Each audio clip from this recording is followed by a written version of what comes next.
warahmatullahi wabarakatuh.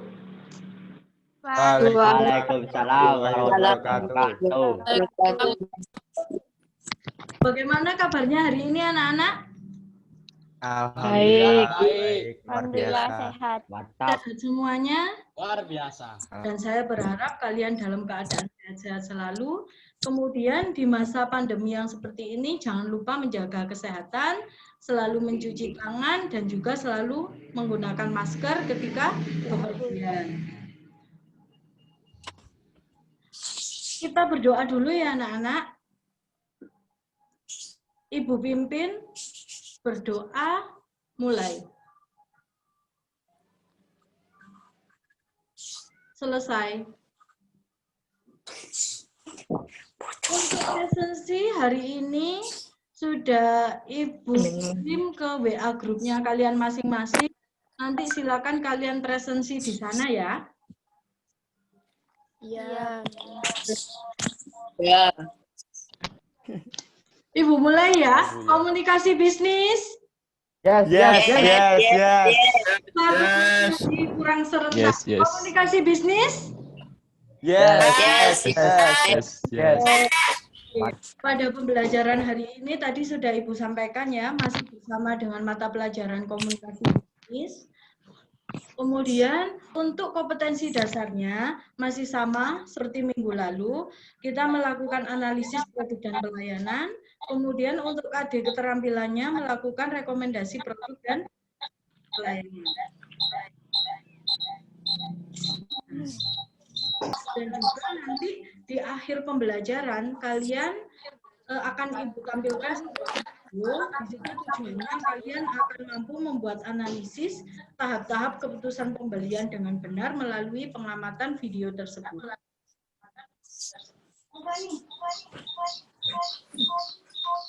Sebelum kita masuk kepada materi, kalian silahkan lihat di WA grupnya masing-masing anak-anak, coba diklik untuk melakukan pretest. Untuk pretest waktunya 10 menit ya, silahkan dimulai. Pertemuan minggu lalu, kemarin kita sudah mempelajari tentang pengertian produk. Kemudian juga sudah mempelajari berkaitan dengan karakteristik produk. Kemudian juga sudah mempelajari klasifikasi produk yang dibagi menjadi beberapa macam. Nah, kemudian jika dikaitkan dengan kehidupan sehari-hari anak-anak, kita selalu membutuhkan yang namanya produk, baik produk yang berupa barang maupun produk yang berupa jasa. Tujuannya untuk memenuhi kebutuhan dari kita. Nah, berkaitan dengan pembelian suatu barang, baik berupa barang maupun jasa, itu ada beberapa hal yang mesti kita pertimbangkan. Nah, ketika kita mempertimbangkan dalam suatu pembelian, itu setiap individu mempunyai pertimbangan yang sangat berbeda-beda. Kemudian juga dipengaruhi oleh beberapa faktor, misalkan pendapatan, kemudian juga perbedaan dari budaya, kemudian juga memperhatikan dari faktor promosi. Nah, kalau dari kalian sendiri, apa sih yang kalian pertimbangkan dalam pembelian suatu produk? Ada yang bisa menjawab, anak-anak? Kualitas. Ya, kualitas. Kemudian Lira coba, karena hari ini tanggal 31, absen 31, Lira? Mempertimbangkan merek, Bu. Mempertimbangkan merek. Contohnya bisa dicontohkan seperti apa? Ketika kalian membeli apa, Lira? Ketika saya beli baju lebih suka merek ini. Di sini ada tahap yang pertama adalah tahap pengenalan kebutuhan. Kemudian pencarian informasi, evaluasi alternatif, keputusan membeli, dan tingkah laku pasca pembelian. Ibu akan menjelaskan secara rinci satu persatu mulai dari pengenalan produk. Nah, pada tahap pengenalan produk, konsumen itu mulai memilih kebutuhan apa yang saya butuhkan, seperti itu. Kebutuhan yang dibutuhkan biasanya tidak hanya satu, melebihi satu. Misalkan ada kebutuhan tentang sepatu yang akan dibeli, kebutuhan tentang baju yang akan dibeli, kebutuhan tentang makanan yang akan dibeli, seperti itu. Nah, dalam Pengenalan kebutuhan di sini dipengaruhi oleh dua rangsang. Ada yang namanya rangsangan internal dan ada yang juga namanya rangsangan eksternal. Rangsangan internal seperti ini, rangsangan yang berasal dari dalam, intinya kan seperti itu. Berarti misalkan kita merasa haus, kita merasa lapar, nanti kalian akan melakukan keputusan pembelian tentang sebuah produk makanan yang akan kalian beli, tentang sebuah minuman yang akan kalian beli. Seperti ini. Nah, dari keempat faktor tersebut, kira-kira ada yang ditanyakan anak-anak?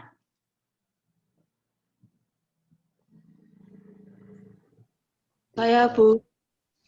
Oke, apa yang ditanyakan? Kalau faktor keluarga, Bu, termasuk faktor apa? Faktor keluarga. Nah, pertanyaan yang sangat bagus sekali dari Friska. Nah, memang di situ tidak tertuliskan bahwa faktor keluarga itu masuk faktor yang mana.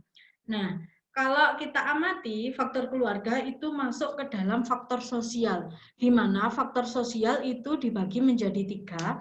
Ada faktor kelompok acuan, kemudian keluarga, dan peran, dan status. Jelas, Bu. Kalau sudah jelas, kita lanjutkan. Nah, di sini ada tugas diskusi yang harus kalian kerjakan. Tadi sudah Ibu kelompok 1 sampai dengan 6 anak dalam satu kelompok. Nanti kalian nanti video yang akan ditampilkan. Kemudian apa tugas kalian? Kalian lakukan analisis tahapan keputusan pembelian yang sudah Ibu jelaskan dalam ini. Kemudian tugas kalian adalah mempresentasikan. Untuk presentasi nanti dilakukan setiap kelompok 10 menit dan dalam pengerjaan tugas ini kalian harus berdiskusi melalui WA masing-masing yang sudah dibuat.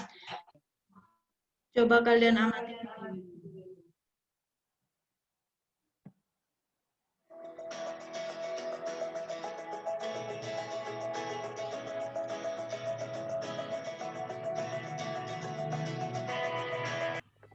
Baik anak-anak, kita kembali lagi di Zoom.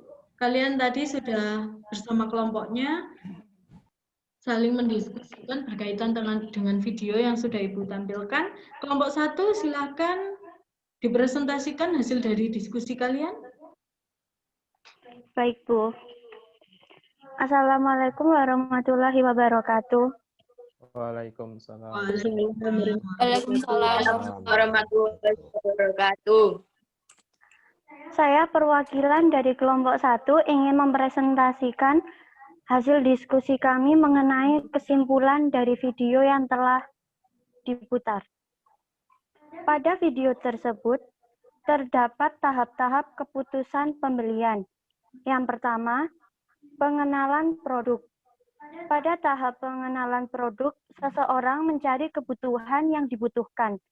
Konsumen mengamati obat nyamuk Baygon antar berbagai aroma, kemudian konsumen mencari pewangi pakaian, yaitu Molto, serta mengamati sirup dan juga biskuit. Terima kasih kelompok 1 tadi sudah membacakan hasil dari diskusi kelompoknya berkaitan dengan video. Ibu jelaskan lagi atau Ibu beri penguatan sedikit bahwa kalau kita lihat berkaitan dengan materi yang sudah Ibu jelaskan tadi di awal, ada tahap-tahap keputusan pembelian, ada 5 tahapan yang harus dilalui dalam keputusan pembelian. Nah, berkaitan dengan yang sudah dipresentasikan dari kelompok 1, itu jawabannya sudah benar, cuma ada beberapa hal mungkin yang perlu Ibu tekankan di sini. Nah, pada tahap pengenalan produk, di situ tadi kalian melihat seorang wanita mulai melakukan pengenalan terhadap produk apa yang mau mereka beli. Nah, pertama barang yang dituju adalah obat nyamuk. Nah, di situ ada kegalauannya kalau kita cermati. Kira-kira beli obat nyamuk Baygon yang seperti apa? Karena di situ ada beberapa aroma pilihan. Kemudian konsumen tersebut juga bingung ketika mereka harus melakukan pembelian Molto.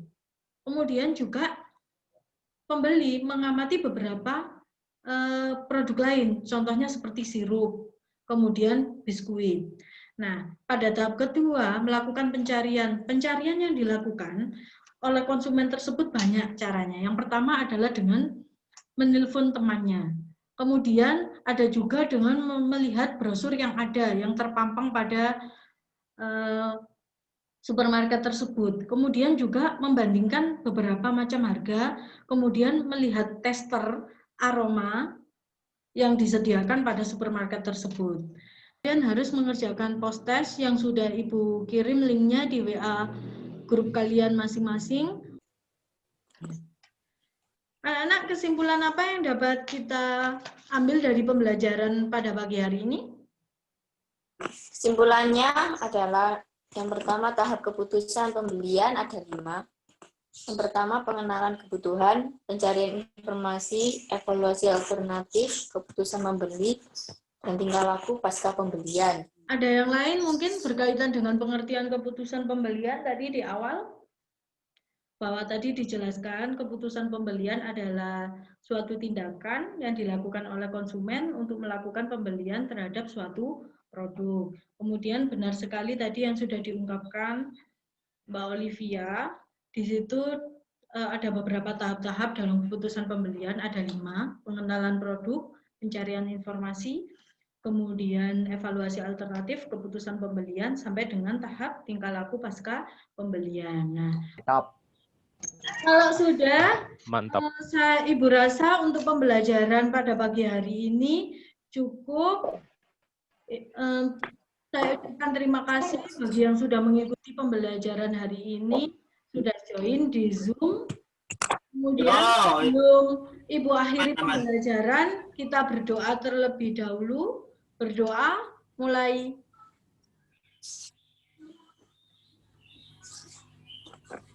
Berdoa, selesai. Ibu akhiri, wassalamualaikum warahmatullahi wabarakatuh. Waalaikumsalam warahmatullahi wabarakatuh.